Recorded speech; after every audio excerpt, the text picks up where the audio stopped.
Hace unos cuantos días aparecí en el podcast de Volteando a la Carta del canal de Fergan, en el cual me hizo preguntas sobre mi historia en el juego, la creación del contenido y un poco sobre mi persona. En esta sección también he hecho entrevistas a otras personas involucradas en el juego, personas como Julio Valls, Zefra Karl o incluso Danny Locke. Les recomiendo ampliamente que le echen un vistazo. Aun si el tema del podcast no es de su interés, les recomiendo que revisen su canal. Son videos muy informativos, pero también muy diferentes a lo acostumbrado. Su sección de roles de doblaje de Yu-Gi-Oh! Latino, si están familiarizados con la primera temporada del anime, va a ser uno que les genere mucha nostalgia, pero que también les sea muy entretenido. Muchas gracias por la atención. ¿Qué tal amigos? Bienvenidos a otro video, yo soy Vic. Bueno, en el video de hoy vamos a hacer la predicción de la lista que nos tendría que estar entregando idealmente entre agosto y septiembre. En el video vamos a mencionar algunos factores a tener en cuenta, mis selecciones, razonamientos, algunas ausencias y unas cuantas cosas más. De esto se va a tratar el video, así que vamos allá. Antes de comenzar con el video, se me amable recordatorio de que todo lo que estoy a punto de exponer es basado en mi opinión. Por ende, si consideran que hay información errónea, ausente o que de otra forma podría cambiar mucho de lo que hablaré, por favor, déjenlo en los comentarios. Tampoco se olviden que ya pueden unirse a miembros del canal. Hay múltiples formas de unirse y apoyar este proyecto, y cualquier ayuda es para que pueda continuar haciendo y mejorando estos videos. Primero vamos a hablar sobre cuáles son los próximos productos que serán entregados a nosotros TCG y algunos resultados importantes del juego competitivo. Lo primero es que ya hace un tiempo que no tenemos una fecha fija o tentativa de cuándo se nos va a acabar entregando la lista. Previamente teníamos ciclos de 3 o 4 meses para que se entregara la siguiente, y para las listas más recientes no hemos tenido una fecha como tal. No obstante, la entrega de la lista ha coincidido que se acaba entregando un poco antes o un poco después de producto importante, usualmente los sets principales. No obstante, para las siguientes semanas tenemos la entrega de dos productos que son muy importantes, que son la Mega Lata y el Structure Deck de Jack Atlas. Para los productos próximos que serán entregados a nosotros TCG y que también van a ser factores a considerar, para el 7 de septiembre tenemos la entrega de la Mega Lata, para el 21 de septiembre tenemos la entrega del Structure Deck Crimson King, para el 19 de octubre la entrega del último set principal del año, siendo el Age of Overlord, para el 3 de noviembre el Rarity Collection de 25 aniversario, para el 17 de noviembre el constructor de decks Valiant Smashers y por último para el 7 de diciembre el Structure Deck de Fire King. De todos estos productos no tenemos la certeza de que alguno vaya a estar modificando mucho el juego competitivo del futuro. El que tiene las mejores probabilidades para esto es el Age of Overlord. No obstante, en tiempos recientes hemos tenido diferencias tan marcadas con OCG que los resultados que estamos viendo para su lado del juego no implican que los vamos a ver para nosotros. Hablando brevemente del juego competitivo, desde la entrega de la anterior lista hasta el día de hoy, hemos tenido la celebración de los torneos más importantes que tenemos en el año. Incluso tuvimos la celebración del mundial. Resumiendo un poco, Kashtira acabó siendo el mejor deck del formato. A pesar de que recibió algunos golpes de consideración, todavía al tener ciertas cartas de poder, su modo de juego todavía acabó eclipsando a la mayoría de los decks. Tenemos una impresionante cantidad de estrategias que le estaban pisando los talones. Incluso a través de la entrega del más reciente set principal, siendo Duelist Nexus, muchas más estrategias acabaron sumando a esto. Pero los resultados de torneos muestran de forma consistente que Kashtira acaba siendo el mejor. Probablemente para algunos torneos más pequeños no lo acabe siendo, pero para los torneos más importantes sí acaba siendo a la cima del meta. Habiendo dicho todo esto, vamos con mi predicción para la lista. Lo primero es que la lista la estoy proyectando que sea entregada a finales de septiembre. Esto para que se puedan entregar los productos de Mega Lata y el Structure Deck de Jack Atlas para luego dar los golpes. Esto quedará mucho más claro explicando la lista entera. Para las cartas prohibidas primero tengo a Bestial Magnum Hood. El mundial de Yu-Gi-Oh! Entregó como campeón mundial a Dragon Link, lo que no está haciendo que esta sea la carta que considere que el evento provoca que se deba ir, pero sí marcó mucho que incluso a una copia,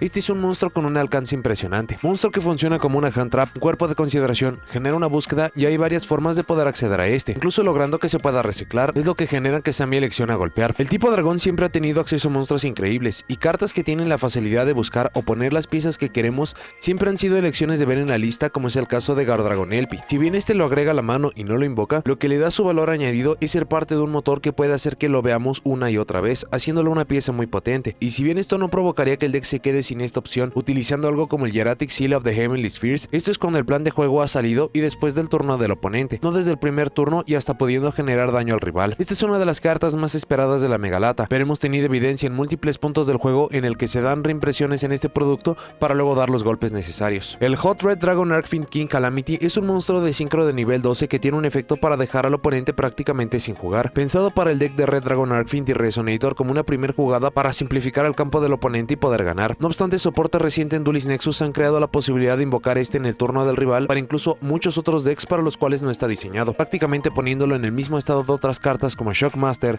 el True King of All Calamities, Utopic Sal y muchos más. Si bien no ha tenido una representación o una problemática como para considerar que es un golpe muy urgente, muchos factores como otros decks competitivos han mantenido esta carta bajo control, pero es una bomba de tiempo o solo una carta que ya están todos los elementos para que se haga un problema, sumado al hecho de que este tipo de interacciones no gustan y se han golpeado con mucha certeza. Estos elementos es mucho de por qué poner esta carta aquí. Esto sería el otro motivo de la fecha tan tardía teórica para la lista, porque este sería reimpreso en el Structure Deck de Jack Atlas, y si esta lista se entrega después del Structure Deck, se puede dar el golpe sin muchos miramientos. Kashtira Riseheart es la cabeza del deck más competitivo del formato, con una facilidad pasmosa de invocar y que por sus capacidades ha provocado que muchos decks no puedan prosperar. Riseheart es el monstruo jefe de Kashtira con habilidades increíbles como ser un macrocosmos con 3000 puntos de ataque y defensa, un efecto rápido para poder remover una carta boca abajo una vez por turno y poder acoplarse materiales removidos a cada momento. Todo en Riseheart es potencia y tener una facilidad tan marcada de poder invocarse, así como condicionar el cementerio, es lo que hacen que la carta sea tan potente. El formato pasado fue puesto a 1 marcando el impresionante dominio de la carta, y si bien el golpe ayudó para que tuviera que cuidarse o que de perderse recuperar nuestra única copia fuera muy complejo, todavía están todos esos fenómenos provocados por semejante carta. Es una de tanta potencia que ha modificado mucho cómo los decks se juegan o si algunos pueden siquiera jugar, y es la razón de ponerla en la lista. No ser el último de los movimientos para Kashtira, pero sí el que tenga el mayor impacto para poder dejar que otros decks aparezcan. Por último tengo el Eradicator Epidemic Virus, carta de trampa que en tiempos recientes ha ganado mucha popularidad por cómo puede resolver los juegos. Eradicator pasó un tiempo en la lista por la posibilidad de poder resolver juegos, y esas características se han vuelto mucho por la evolución del juego y cómo se basan en magias los decks para solucionar los problemas que se presentan, sumado a factores como la existencia de decks que pueden utilizarla de forma eficiente como Labyrinth, hasta el simple hecho de ser una carta que se puede voltear empezando el turno del oponente y hay muy poco que se pueda hacer al respecto, haciéndolo un efecto prácticamente imparable. En tiempos recientes esta carta ha dado resultados increíbles y son suficientes razones para que la carta se vaya prohibida. A diferencia de otras cartas de trampa que muchos piden golpes, esta es una carta normal, así que hace muy poca diferencia tener destrucción contra la misma. Si en el futuro el juego se vuelve a enfocar en efectos de monstruos para solucionar campos o tenemos opciones nuevas y novedosas para poder detener una trampa normal, la carta podría volver, pero hasta ese punto esta se tendría que ir prohibida. Para las limitadas, Claw Wolf es uno de los mejores tuners de nivel 1 del juego y que tiene un increíble efecto en cementerio para poder utilizarlo una segunda ocasión. Esta carta se fue prohibida en el tiempo de la llegada de Crystron Halqifibrax a TCG, y el poder acceder a este con una sola carta y las extensiones que se podían hacer le valieron para irse prohibido. Desde entonces, e incluso con la prohibición de Halqifibrax, muchas de las cartas problemáticas han comenzado a salir apenas y teniendo impacto en el juego, mostrando que Link era el problema. Si bien Glow Bloom sigue siendo una carta increíble, los decks de sincro con su potencia y problemas no generarían mucha diferencia con esta carta una copia, y sería para poder quitar cartas de las prohibidas, continuar con la era de sincro en la que ya nos encontramos y mucho más. Kashtira Fenrir es otro de los golpes a la estrategia de Kashtira. Más allá del dominio que tiene Kashtira, este golpe es debido a lo genérico que es este monstruo y lo útil. Es un monstruo que se puede poner rápido en campo, buscar otra copia de este o de su arquetipo y servir como una forma de poder condicionar campos, quitar recursos del oponente rápido y mucho más. Ponerlo a uno le quita mucho del atractivo de usarlo en otros decks, aun cuando una copia pudiera funcionar, no haciendo mucha diferencia de utilizar esta carta o algunas otras que tenemos en el juego como Dino Wrestler, Pancratops y afines. Incluso en su estrategia hogar quedaría tal cual como una pieza muy útil y necesaria, pero sin estar dando apoyo a otras estrategias que lo puedan acabar explotando por lo genérica que es. Orcus Harp Horror es el penúltimo recurso golpeado en el tiempo del formato eterno. Mucho ha sucedido desde el juego competitivo de 2019, en el cual 4 estrategias dominaron el panorama competitivo por completo. Estrategias como Sky Striker están a una copia de Sky Striker Mobilize Engage de estar libre por completo, incluso con más soporte y no teniendo resultados prometedores de ningún tipo. Salamangreat también está casi libre e incluso tiene nuevos soportes sin tener buenos resultados. Y si bien Orcust tiene la virtud de ser un pequeño motor para tener acceso a jugadas interesantes, restricciones y requerimientos de nombres para usarlos no dejan que sea una mejor opción de lo que se recuerda. Harp Horror tendría impacto que sería un motor interesante para muchos decks, pero poco probable que pueda tener un impacto cuando se necesita empezar con la carta correcta para poder usarlo bien y todas las demás cartas son incómodas. Incluso requiere espacio en el extra deck. Este como tal no es un momento idóneo si lo comparamos a otros puntos en los que se ha pedido antes la liberación de esta carta, pero considerando que estaríamos idealmente quitando del formato una de las cartas que más condicionan el cementerio con Riseheart, entonces esto incluso daría mucho más variedad y atractivo a esta opción. Sprite Blue o Jet es un golpe pensado para poder quitar un poco del dominio al increíble motor que ha demostrado ser Sprite. Este motor desde su aparición no ha dejado de tener buenos resultados y adaptarse para ir por el siguiente grupo de cartas que lo puedan llevar y aprovechar. El formato pasado tuvimos Starter a 2 copias, reduciendo la consistencia, pero todavía teniendo muy buenos resultados en los torneos recientes. Golpear de forma mucho más agresiva este motor sería para intentar reducir mucho más uso y que quedan al final como piezas de tipo tech o que se tenga que perseguir por fin sus monstruos de extra deck. Al final este motor estará potenciando o deteniendo mucho de lo que se puede hacer con monstruos de nivel 2, así que también comenzar a poner atención a sus números ayudaría mucho para el juego del futuro. futuro. Zodiac Trident no tiene una lógica fuerte respecto a por qué esta carta y no algunas otras que también se han pedido por mucho tiempo como Prank Kids Mew Mew Mew o Heavy Metal Foes Electromite.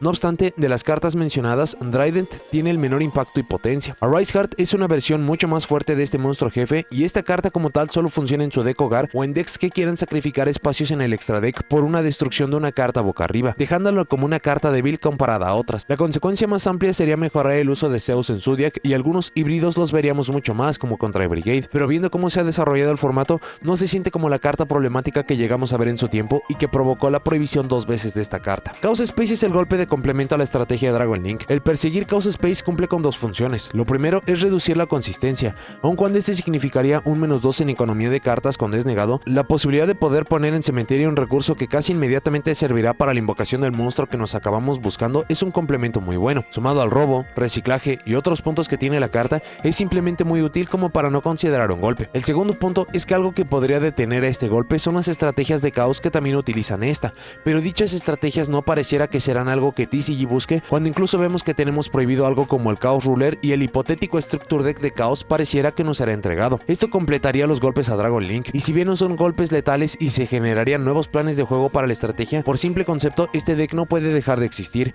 pero las dos cartas mencionadas serían la forma de poder ayudar a controlar un poco más el deck, sin resultados contundentes como para poder esperar o pedir un golpe mucho más fuerte, pero sí con una representación muy alta como para ignorar. La última de esta sección sería Runic Tip o Hugging. Runic es de los motores más potentes que hemos tenido en tiempos recientes en conjunto de Sprite, y si bien tuvimos un golpe al formato anterior, fue de lo más desafortunado poniendo Fountain en 2 copias, que si bien sí significa su aparición en la lista, las listas más optimizadas la utilizaban a 2 de cualquier forma, apenas significando algún cambio para los jugadores expertos. Golpear cualquiera entre Tip y Hugging involucran que la consistencia y la resistencia del deck baje de forma considerable. Tip es la buscadora del arquetipo, haciéndola el candidato ideal para reducir la consistencia. Por la parte de Hugging, esto permitiría que se pueda reducir de forma considerable qué tan resistente es el deck a destrucción contra otras estrategias. Mucho del problema usualmente es que Hugging permite ponerse en campo rápidamente para poder eludir esta, y como también es utilizada para poder buscar Fountain cuando no tenemos Tip o el campo mismo, esto implicaría que se sacrificarían en ciertos juegos la consistencia por la protección, haciendo mucho más vulnerable el uso del motor. Vale la pena también mencionar Fountain, pero estos dos movimientos también serían una buena forma de perseguirlos,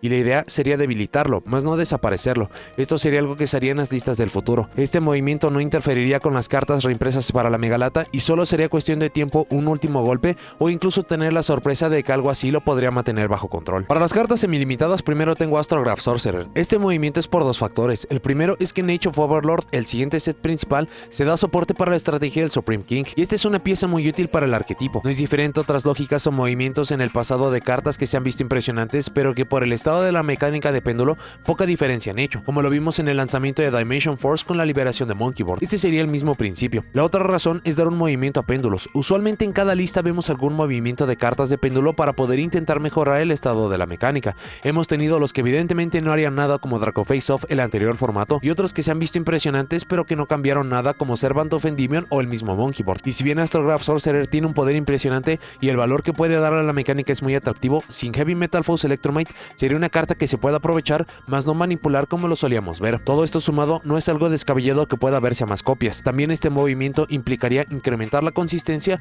pero no habilitar nuevos planes de juego. Blaster Dragon Ruler of Infernos. El formato pasado tuvimos el movimiento de Blaster, otro de los infames Dragon Rulers que el juego ha dejado atrás por mucho. Mover Blaster a 2 copias es por 2 motivos. Lo primero es que a diferencia de Tempest, Blaster no ha tenido absolutamente ningún uso o función después de abandonar la lista, y si bien no es una regla como tal, cartas que tienen estos resultados son puestos a números superiores conforme pasa el tiempo. Lo otro tiene que ver con el manejo de productos por parte de TCG. El producto de Animation Chronicle, que dará soporte relevante para decks de atributo de fuego, no tenemos idea de cuándo llegaría a nosotros. Esto ha provocado que piezas en solitario para algunos decks como TG, o que para productos mucho más específicos como el Legendary Duelist Soul Burning Volcano, se queden sin una pieza importante de soporte. Mover a Blaster apenas y haría una diferencia, y sería una pequeña forma de intentar apoyarlos. Purely Sleepy Memory es un golpe a la carta Purely para poder generar ventaja. Purely no se ha colocado como la cima del meta en ningún punto, no obstante ya fue una amenaza al punto que recibió un golpe de consideración con Delicious a una copia. Sleepy Memory a 2 copias sería para poder debilitar la capacidad del deck de poder tener los robos múltiples con esta carta, no explotar del todo su nuevo soporte y en sí hacerla una estrategia mucho más vulnerable. El asunto con Purely es que teniendo Noir y los materiales correctos, si es una estrategia que muy pocos decks pueden sobrepasar, o incluso de hacerlo, la ventaja lograda a veces es suficiente para llevarse los juegos. Otro punto por el cual se daría este golpe es que por alguna razón esta carta apareció en rareza baja, y este ha sido un factor que ha hecho que ciertas cartas sean más propensas en tiempos recientes. Si bien no hay alguna certeza o garantía que esto garantiza o provoca un golpe, es muy diferente el dar un golpe a una carta común a una carta de una rareza más alta, sobre todo cuando se trata de una estrategia tan reciente. Por último, Spellbook of Judgment es el movimiento para el deck de Spellbook para incrementar su potencia. Mucho se dijo en su tiempo sobre las consecuencias de mover esta carta y cuando fue liberada no tuvo repercusión en absoluto. Ponerle 2 copias sería para dar mejores posibilidades a este deck como motor, que incluso para aprovecharlo requiere de elementos muy específicos. Si acabamos sumando la evolución del juego y qué cartas tenemos para detener este en primer lugar o incluso para poder sobrepasar cualquier ventaja generada con este como un monstruo tipo Floodgate, son los motivos para dejar a 2 copias esta. Incluso podría ser liberada, pero por la forma un tanto más conservadora de TCG, sería un tanto más lógico ver esto primero. En sí, todas las cartas semilimitadas podrían estar libres, menos por Malicious, Fountain y Starter. Y por último, para las cartas liberadas, Herald of Orange Light es un golpe dado en su momento por las cartas de Ishizu y su interacción con Tearlaments, y que el formato pasado se puso de vuelta a 2 copias sin mayores consecuencias. Si bien a 3 copias incrementaría de forma considerable su interacción con estas cartas, esto sería mucho más para poder ayudar a otros decks que pueden llegar a usarla, decks como Madolche, Drytron y afines. Incluso si este movimiento tuviera consecuencias de consideración, quedaría en evidencia que lo que desbalancea el uso de estas son las cartas de Ishizu, que incluso en su mismo diseño y concepción son muy cuestionables, poniéndolas mucho más cerca de movimientos definitivos. Kashtira Unicorn sería para poder conservar la estrategia de Kashtira en el juego como un deck de acceso a rangos de 7, monstruos de main deck con capacidades increíbles pero que no condicionan el juego por la simple existencia de Riseheart. En esta lista hipotética estarían perdiendo 3 cartas, siendo su monstruo de Xyz y 2 Fenrir, y esto sería en favor de conservar una estrategia en el juego. Incluso Kashtira sufriría una modificación interesante, no pudiendo ir por su monstruo jefe que marcó un formato, pero sí provocando que el oponente deba cuidarse de lo que pueden hacer sus monstruos principales. Hemos tenido movimientos similares en otros puntos del juego como con Spiral, True Draco, Péndulos y más, que se intercambian cartas en la lista para que no se jueguen como se pensó de inicio, pero que todavía sean decks muy funcionales. Salamangreat Gazelle es el movimiento esperado del formato anterior para poder promover el producto de Legendary Duelist Soulburning Volcano y que fue sorpresivo que no se diera. Lo dijimos un poco en la parte de Harp Horror. Salamangreat y Sky Striker, decks competitivos de 2019, están en muy buenas posiciones y no han tenido ninguna suerte de impacto o algo que pueda ser serio para detener su movimiento en la lista. Gazelle es la pieza más importante del deck y ayudaría a que pudieran tener mejores resultados, pero también aplica lo dicho con Astrograph Sorcerer, es incrementar la consistencia, más no dar jugadas nuevas o potencia que no es conocida para el deck. Es un deck y carta que el tiempo no le ha favorecido y el producto de Legendary Duelist es bastante reciente como para dejar pasar la oportunidad. El Ancient Fairy Dragon es un monstruo de extra deck prohibido muchos años, liberado por una errata y que puede estar a 3 copias. No hay mucha diferencia para tener este limitado o libre considerando la construcción del extra deck y que solo se lleva una copia. Ancient Fairy Dragon podría ser una carta problemática otra vez en el futuro considerando sus capacidades. No obstante, si se vuelve a presentar esto y considerando que ya tiene restricciones de una vez por turno, será más porque el campo en cuestión es una problemática y no porque esta carta está desbalanceada de alguna forma, es solamente para quitar más cartas de la lista. Y por último, Denglong, First of the Yansing, carta que volvió al formato pasado provocando muchas sorpresas y proyectando mucho uso en sus últimos decks hogar, así como nuevas estrategias como Sword Soul con la sinergia de tipo. Pasó un formato completo y la carta no ha tenido ni un uso que pudiera hacer que se tenga que mantener la carta bajo control, ni factores sorpresas como para considerar que la carta deba mantenerse limitada. Si bien la potencia y planes de juego que conocíamos todavía están disponibles, requiere el uso de muchísimas cartas incómodas que pocos decks han querido o podido llevar, y similar al Ancient Fairy Dragon no hace mucha diferencia tenerlo a 1 a 3 copias y por ello sacarlo de la lista. Por último, hay 3 cartas que considero que son problemas y o ausencias que mencionaré rápidamente. Estas cartas podrían aparecer en esta lista sin muchos problemas o esperar a que sean cartas mucho más problemáticas para recibir un golpe. Dimension Shifter prohibida tendría una lógica similar a lo mencionado con Riseheart y no poder generar cementerio. Muchos decks pierden automáticamente o saltan turnos por la presencia de esta carta, y si bien es una carta incómoda para el turno 3 o 4, la cantidad de victorias que puede dar contra los juegos en los que es una carta muerta compensa mucho el uso de la misma. Algo ideal sería que se fuera junto con Riseheart para que todos los decks y circunstancias estén en la misma posición de poder o no usar cementerio, pero el momento de juego, si bien ya hemos tenido evidencia de cómo esta carta puede ser un gano automático al resolver o que hay pocas cosas para interactuar con la misma, no parece ser el momento aún para que todos los dedos apunten a esta carta y se vaya prohibida, más no sería una sorpresa si sí sucediera. Aromaseraph y Jasmine a una copia es para la estrategia de Rikazon Avalon. Al ser un híbrido de tantas piezas diferentes, es difícil poder proyectar un golpe, sumado al hecho de que este deck no ha tenido los resultados como para esperar o exigir un golpe obvio. No obstante, los pilotos de estos decks han disfrutado de un deck que parece seguro contra la lista, algo similar a lo que pasó con Mad Mech Circular el formato anterior. Jasmine aún no limitaría la capacidad de combo del deck y que de ser negada no podrían volver a realizar el plan de juego, y si bien todavía serían perfectamente capaces de muchísimos combos y planes de juego que caracterizan al deck, se generarían problemas múltiples en muchos juegos de ahora en adelante. Y por último, Dimensional Barrier, que se tendría que ir prohibida partida, ya que tiene todas las lógicas mencionadas con el Eradicator Epidemic Virus, trampa normal que se puede voltear inmediatamente en el turno para no dejar jugar al oponente. Es difícil o casi imposible de detener y muchos decks temáticos se ven frenados por completo por la carta. Si bien esta es mucho más benévola sobre cómo puede jugarse alrededor de la misma teniendo más tipos de invocación y adicionales, tiene todos los elementos para ser el sustituto del Eradicator y tener tanta tensión que podría provocarse un golpe a la misma. Y esas son las cartas que considero que vamos a ver en la lista para esta ocasión. Vale la pena mencionar que este formato ha sido bastante benévolo, incluso ya lo habíamos dicho al inicio del video, hay muchísimas estrategias que le acaban pisando los talones a Kashtira, recibieron soporte en Duelist Nexus o se han podido adaptar para poderle hacer frente. No obstante, sí se acaba marcando que hay algunos problemas en el formato que si nos deshiciéramos de estas cartas, muchas más estrategias podrían estar apareciendo o incluso por la ausencia de una fuerza tan dominante, muchos más decks van a aparecer como candidatos muy serios para poder ser el nuevo monarca. De nuevo, el hipotético momento de entrega para la siguiente lista es de lo más peculiar. Nos estamos acercando a productos muy importantes, productos que incluso muchas personas que no están tan involucradas al juego van a estar volteando a ver, así que muchas de las cartas, muchas de las lógicas que mencioné en el video se van a acabar consolidando si se acaba entregando para la fecha que acabé mencionando, o si se llegan a dar algunas antes, muy seguramente vamos a estar viendo algunos movimientos que se puedan parecer, pero que van a poder favorecer el producto. Esto provoca que no importa que la siguiente lista sea de lo más interesante, y cuando ya tengamos toda esta información vamos a estar haciendo todos los videos correspondientes. Pero bueno, eso es todo lo que tengo para este video. Muchas gracias por haberlo visto. Déjenme en los comentarios qué les parece mi predicción para la lista. ¿Les gusta? ¿No les gusta? ¿Qué carta consideran que hizo falta? ¿Qué carta sobró? ¿Qué número de estas cartas cambiarían? ¿Cómo lucen sus propias predicciones? ¿Y cuándo creen que será entregada a la lista? Si llegaron hasta aquí, dejen me gusta, suscríbanse, activen la campanita para saber cuando subo nuevos videos y nos vemos a la siguiente.